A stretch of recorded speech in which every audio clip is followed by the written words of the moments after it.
होगा उसको तो समझ गए स्टूडेंट्स। हम कुछ गलत भी लिखे हो तो आप लिख लो, ठीक है। आप देखो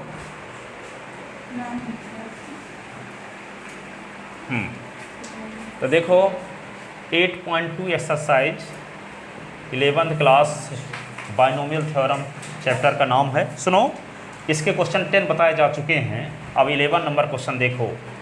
10 बताए थे, सबको याद थे कल ना, ठीक है। अब 11 नंबर देखो। प्रूव दैट, क्या लिखा है? Prove that the coefficient of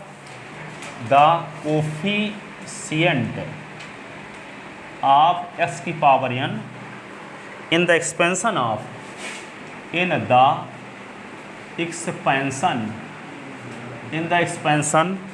of 1 plus s की पावर 2n, ठीक है, इज ट्वाइस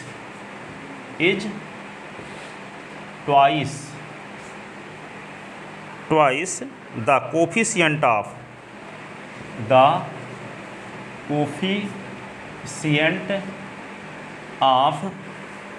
s की power n in the expansion of 1 plus s की power 2n minus 1, 1 plus s की पावर 2n minus 1।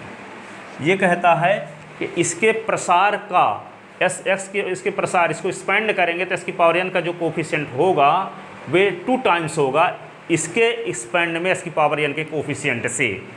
यदि s की पावर n का coefficient इसमें 50 आता है तो इसमें s की पावर n का कोफिशिएंट 25 आएगा। हाँ, तो ये कहता है कि ये इसके एक्सपेंड में s की पावर n का कोफिशिएंट 2 गुना है 1 प्लस s की पावर 2n माइनस 1 के एक्सपेंड में s की पावर n के कोफिशिएंट से, ठीक है ना। ये क्या है? 2 गुना है। इसका मतलब ये हुआ कि इसके एक्सपेंड में s की पावर n का कोफिशिएंट निकालें तो 1/2 इसके एक्सपेंड में s की पावर n का कोफिशिएंट आ जाना चाहिए, ठीक है। ये दुगुना ना है, ठीक है। तो दुगुना है तो ये 25 है, ये 50 है, तो 25 बराबर 1/2 गुणे 50 आना चाहिए, ठीक है ना। इसका कोफिशिएंट मान लो जो आएगा इसकी पावर n का, तो इधर 1/2 इंटू इसमें इसके एक्सपेंड में इसकी पावर n का कोफिशिएंट आना चाहिए। तभी हम कह पाएंगे कि 1 प्लस s की पावर 2n के एक्सपेंड में s की पावर n का जो कोफिशिएंट है वो ट्वाइस है 1 प्लस s की पावर 2n माइनस 1 के एक्सपेंड में s की पावर n के कोफिशिएंट से, ठीक है ना। तो अब देखते हैं दोनों को निकाल के। तो आप जनरल टर्म निकालोगे दोनों से, ठीक है। अब तो पहले निकालते क्या है? जनरल टर्म सॉल्यूशन देखते हैं। जनरल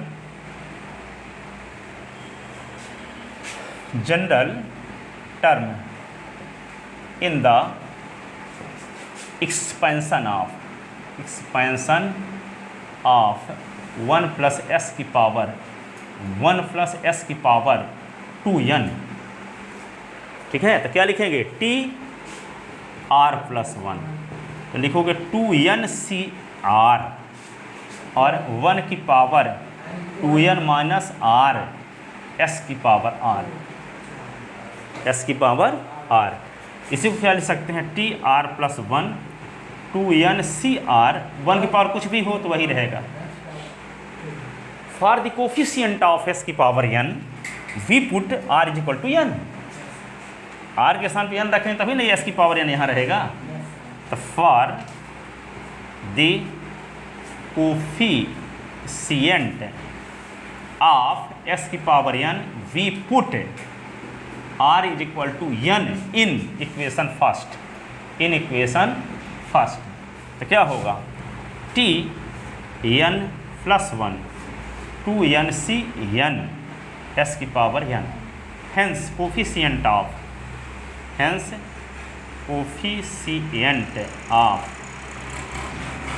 s की पावर n। तो इसको हम क्या मान लिए? a मान लेते हैं, इज इक्वल टू लिख लेते हैं 2n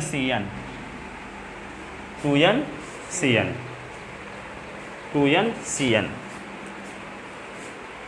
अब ये इक्वेशन लिख दो सेकंड, वक्त आने पर इसका उपयोग करेंगे, वक्त आने पर इसका ठीक है। अब इसके स्पंड में जनरल टर्म निकालते हैं। Now general term in the expansion of 1 और प्लस s की पावर 2n माइनस 1, तो क्या लिखेंगे t r प्लस 1, और यहाँ लिखेंगे 2n माइनस 1 c r, यही ना, 2n माइनस 1 c r, जो पावर इसकी रहती वही यहाँ लिखते हैं नीचे दो, ये r प्लस 1 है तो r, ठीक है। फिर फर्स्ट टर्म की पावर क्या लिखते हैं, इन दोनों का डिफरेंस, फर्स्ट टर्म की पावर दोनों का डिफरेंस, तो 2n माइनस 1 माइनस r, और सेकंड टर्म की पावर क्या लिखते हैं जो घट रहा हो, तो यहाँ पे s की पावर क्या लिखोगे r। ये होगा इक्वेशन थर्ड, या एक बार और लिख लेते हैं इसको, टी आर प्लस 1, यहाँ 2n माइनस 1 और सी आर, एक की पावर चाहे कुछ भी हो एक ही रहता है, तो क्या आ गया s की पावर r। ये होगा equation third. For the coefficient of s की पावर n, तो क्या करें, r के स्थान पे n पुट करो इक्वेशन थर्ड में, ठीक है। For the coefficient of question मिटा दें, फॉर द कोफिशिएंट ऑफ, देखो फॉर, कहाँ बोलो,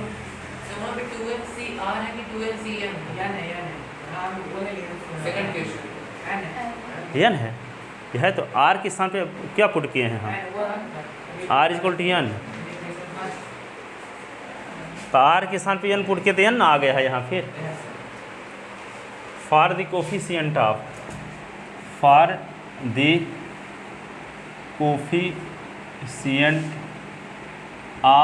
s की power n, we put r is equal to n in equation third, तो थर्ड में r के स्थान पे n रखते हैं, तो क्या होगा t n प्लस 1, ये होगा 2n माइनस 1 और ये c n और s की पावर n, हेंस कोफिशिएंट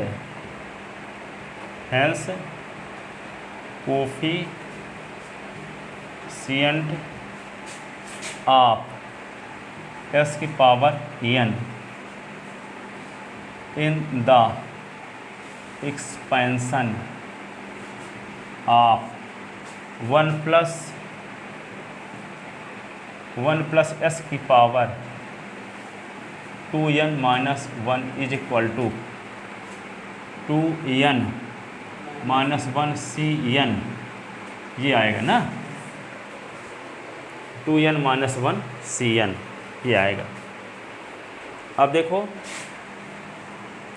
इसको थोड़ा सा हम एक आध दो लाइन और सॉल्व करते हैं, ठीक है। तो इसी को क्या लिख सकते हैं, देखो 2n माइनस 1 का फैक्टोरियल अपान n का फैक्टोरियल, और दोनों के डिफरेंस का factorial, 2n minus 1 minus n का फैक्टोरियल, लिख सकते हैं इसी को कि नहीं, लिख सकते हैं। आप क्या करेंगे,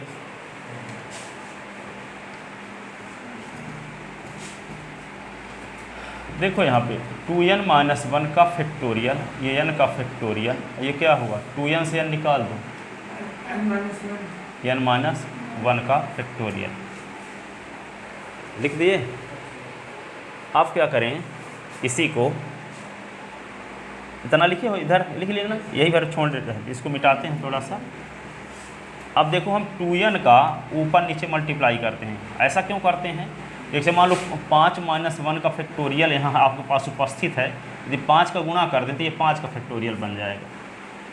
5 माइनस 1 का फैक्टोरियल है, तो यदि यहाँ 5 का गुणा हो जाए तो क्या हो जाएगा 5 का फैक्टोरियल, तो यहाँ 2n माइनस 1 है, ठीक है, तो क्या आ जाएगा यहाँ पे 2n का फैक्टोरियल, तो 2n का ऊपर गुणा किए तो नीचे भी करना, भाग देना पड़ेगा, तो 2n माइनस 1 का फैक्टोरियल अपान ये 2n यहाँ भी कर दिए, n का फैक्टोरियल पहले से उपस्थित है, n माइनस 1 का फैक्टोरियल पहले से कंटेन है, ठीक है।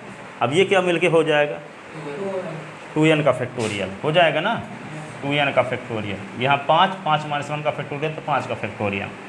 अब देखो यहाँ पे इसको n माइनस 1 का फैक्टोरियल, देखो इसको लिख लो, ये 2 लिखे रहो, ये वाला ये n है और यहाँ n माइनस 1 का फैक्टोरियल है। अब ये वाले फैक्टोरियल n को यहाँ लिख दिए। अब देखो यहाँ भी वही कंडीशन आ गई, 5 माइनस 1 का फैक्टोरियल तो 5 का फैक्टोरियल, तो n माइनस 1 का फैक्टोरियल तो n का फैक्टोरियल। तो देखो यहाँ पे तो क्या कर दोगे इसको, इसी को हम लिख सकते हैं क्या, 2n का फैक्टोरियल और ये क्या हुआ 2 रहने दो और ये दोनों मिल के क्या हो गया n का फैक्टोरियल और ये क्या हो गया n का फैक्टोरियल। ठीक है। अब देखो इसी को हम क्या लिख सकते हैं, इसी को लिख सकते हैं 1/2 अलग कर लो और ये 2n का फैक्टोरियल है, तो इसे n का फैक्टोरियल तो लिखे रहो और इस n के फैक्टोरियल को लिख लो 2n माइनस n का फैक्टोरियल। कोई फर्क पड़ेगा? नहीं पड़ेगा। पर ये इसकी वैल्यू आ गई 2n cn का एक्सपेंड नहीं आया, 2n का फैक्टोरियल अपान n का फैक्टोरियल, दोनों के डिफरेंस का फैक्टोरियल।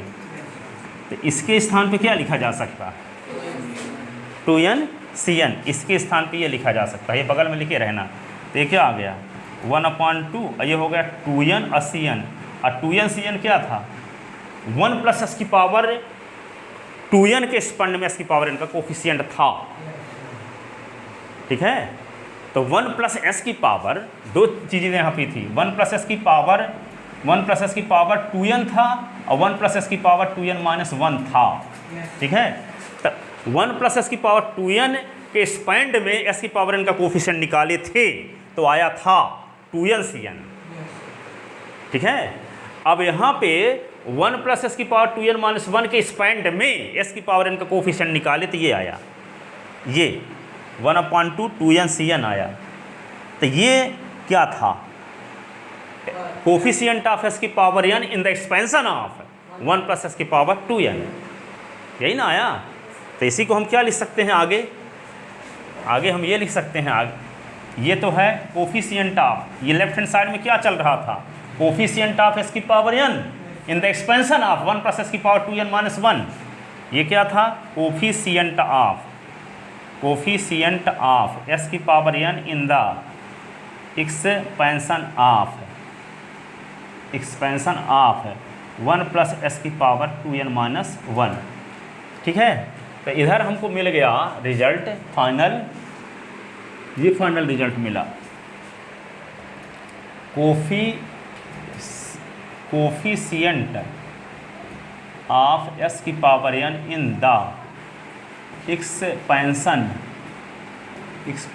ऑफ 1 प्लस s की power 2n minus 1 is equal to 1/2 coefficient of s की power n in the expansion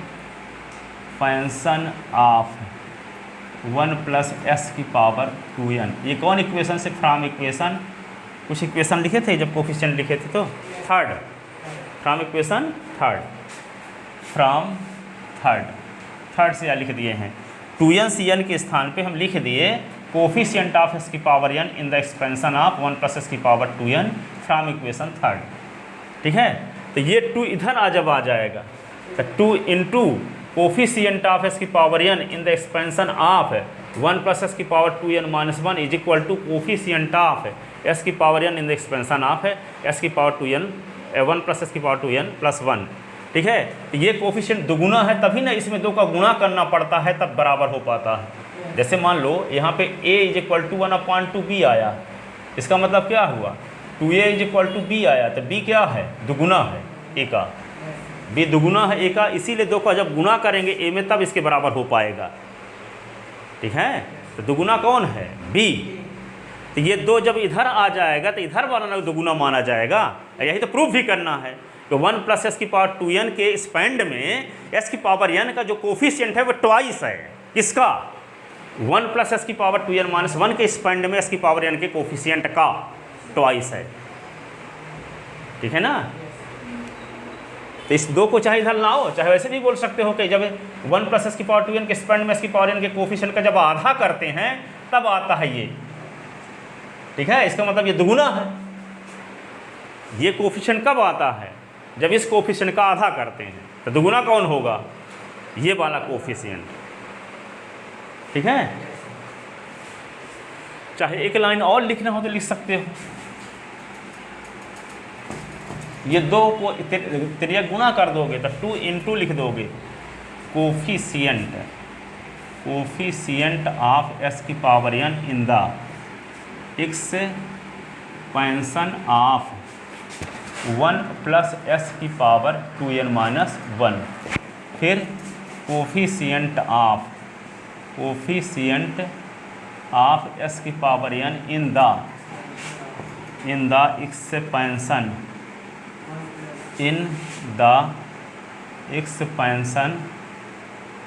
of 1 + s⁻2n, ठीक है।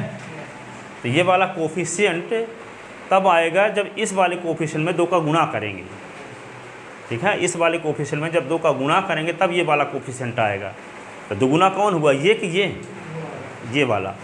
यही हमें प्रूफ भी करना था कि 1 + s⁻2n के स्पेंड में s⁻n का जो कोफिशिएंट है वे दुगुना है 1 + s⁻2n - 1 के स्पेंड में s⁻n के कोफिशिएंट का, ठीक है। अब देखो इसका लास्ट क्वेश्चन, इसको लिख लो, लिख ले।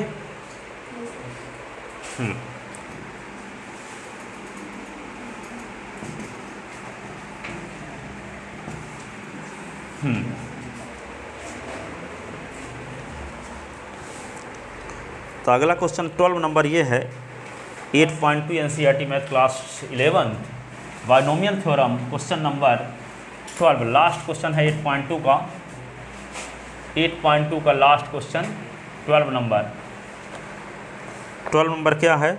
Find the positive value of m, find the positive value of m, value of m for which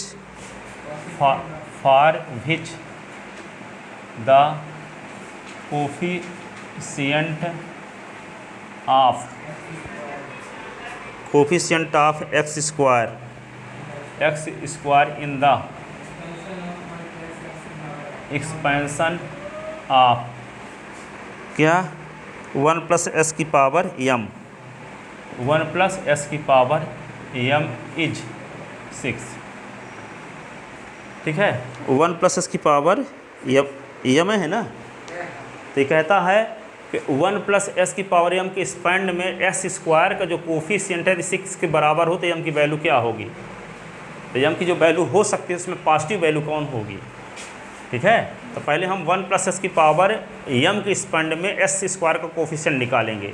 तो s² का कोफिशिएंट निकालना हो, s³ का कोफिशिएंट निकालना हो, s⁻32 का कोफिशिएंट निकालना हो, s⁻55 का कोफिशिएंट निकालना हो, s⁻−5 का कोफिशिएंट निकालना हो, तो इसके लिए जनरल टर्म निकालते हैं। क्या निकालते हैं? और s की जो पावर होती है उस पावर को किसके इक्वल कर देते हैं? जिसकी पावर का कोफिशिएंट निकालना होता है। s की पावर n है तो s की पावर जो रहेगी तो उसको किसके बराबर कर देंगे? n। कहता है s⁻7 का कोफिशिएंट निकालो, तो s की जो पावर रहेगी जनरल टर्म में उस पावर को 7 के बराबर करके r की वैल्यू निकाल लोगे। कहता है s की पावर 53 का कोफिशिएंट निकालो, तो s की पावर जो r के फॉर्म में रहेगी उसको क्या करेंगे? 53 के बराबर करके r की वैल्यू निकाल लेंगे, ठीक है। तो आपको यहाँ क्या चाहिए?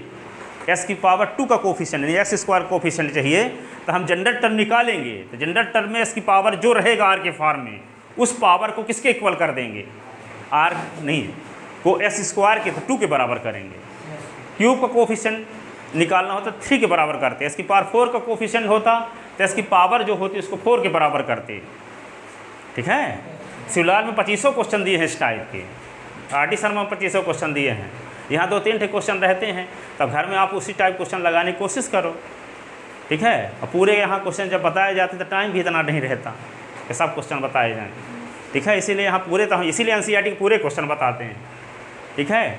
इसमें नहीं छोड़ते अभी, क्योंकि 1-2 तो क्वेश्चन दिए रहते उसमें भी छोड़ देंगे तो क्या बताएंगे फिर, ठीक है। चलो देखो तो क्या लिखेंगे? General term in the expansion of the general, परीक्षा में सब यहीं में से आएंगे, चिंता ना करो। पर ये कोफिशिएंट वाले कुछ भी दे देते हैं। एस स्क्वायर कोफिशिएंट पूछा तो एस की पावर 5 का कोफिशिएंट पूछ देंगे। कॉन्सेप्ट आपको क्लियर है कि नहीं? पता चला कि सिवलाल में है कि युगबोध में ना कहीं भी है, तो आपको कॉन्सेप्ट पता रहेगा तो कोई क्वेश्चन बना के देंगे तो बन जाएगा। ठीक है, कॉन्सेप्ट को पकड़ा करो। ठीक है, अब पढ़े हो आप S square minus 5s plus 6 is equal to 0, इसको क्वाड्रेटिक फार्मूला से पढ़े हो। ठीक है, आप कोई क्वेश्चन दूसरा तो बन ही ना जाएगा आपसे। अब कोई ज़रूरी नहीं है कि आप NCERT वाला दें, ये जो फार्मूला बेस्ड क्वेश्चन है तो ठीक है, कुछ भी दे देंगे यहाँ पे। कोई ज़रूरी नहीं है कि यहाँ पे उनको जेल हो जाएगी दूसरा क्वेश्चन देंगे तो देखो तो क्या लिखे हैं, the general term in the expansion of 1 plus S की पावर m, तो क्या लिखेंगे TR+1। R+1 टर्म को ही जनरल टर्म कहते हैं, है ना। तो क्या लिखोगे, अरे एक नंबर का आता है जनरल टर्म लिखिए। ठीक है, right answer in one word.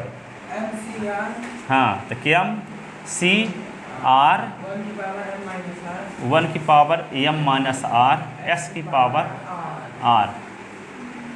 ठीक है, अब for the coefficient of X square, तो r बराबर क्या रख दोगे यहाँ 2।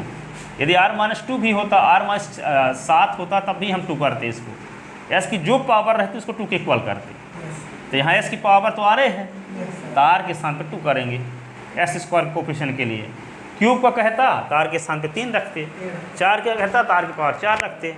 ठीक है, तो क्या लिखोगे, इक्वेशन फर्स्ट लिख लो इसको, for the coefficient of X square be put r equal to in equation first. ठीक है, तो क्या होगा R2+1, तो m 80 और 2। ठीक है, 1 की पावर कुछ भी लिखोगे तो क्या आएगा, लिख भी देते हैं चाहे m माइनस 2 और ये r x की पावर 2, तो ये तो 1 हो जाएगा। तो TR2+1 ये होगा m c और 2, ये क्या होगा x square. Hence coefficient of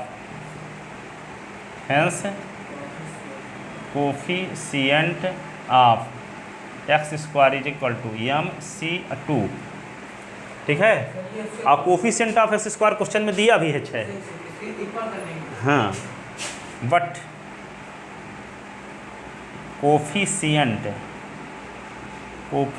of X square is equal to 6 given. तो ये इक्वेशन हो गया मान लो सेकंड और इक्वेशन हो गया थर्ड। तो दोनों का लेफ्ट हैंड साइड सेम, तो राइट हैंड साइड भी क्या होना चाहिए, सेम। तो from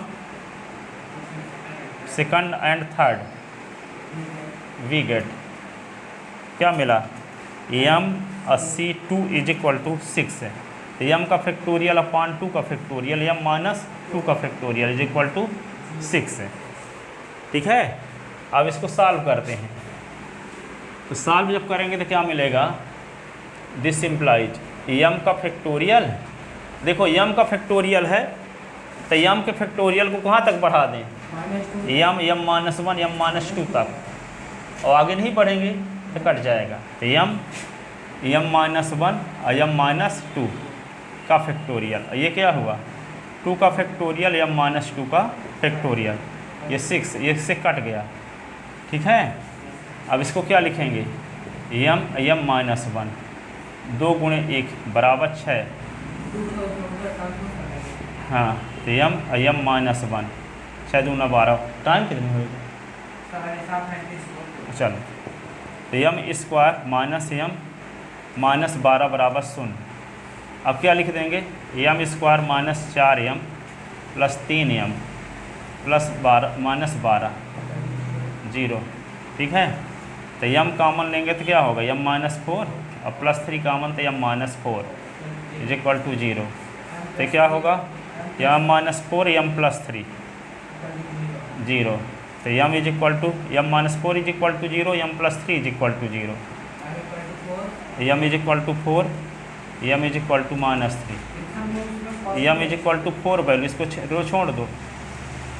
M is equal to -3 reject, ठीक है, क्योंकि पॉजिटिव वैल्यू पूछ रहा था। Hence required value of M, hence चलो required value of M is 4, required value of M is 4, ठीक है। जाओ